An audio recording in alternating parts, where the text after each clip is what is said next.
खुदावंद यीशु मसीह के नाम में आप सबको सलाम।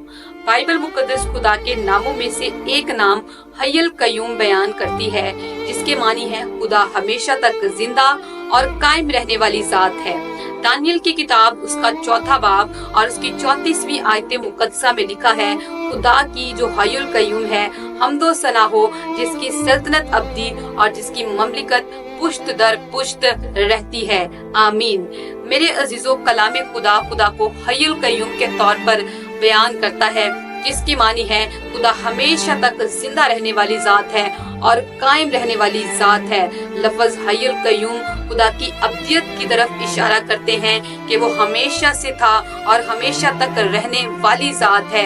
ये लफ्ज खुदा की असलियत और खुदा की अब्दियत को जाहिर करते हैं कि ना उसका कोई आगाज और ना ही उसका कोई इख्तिताम है। ये लफ्ज जाहिर करते हैं कि वो कायम है और मुझे और आपको कयाम बख्शने की कुदरत और इख्तियार रखता है। ये लफ्ज जाहिर करते हैं कि वो हमेशा तक जिंदा रहने वाली जात है और वो जो जिंदा है वही मुझे और आपको जिंदगी देने पर इख्तियार रखता है। इसलिए आइए खुदा पर ईमान लाएं, जो हय्युल कय्यूम है, यानी हमेशा तक जिंदा और कायम रहने वाली जात और संभालने वाली जात है।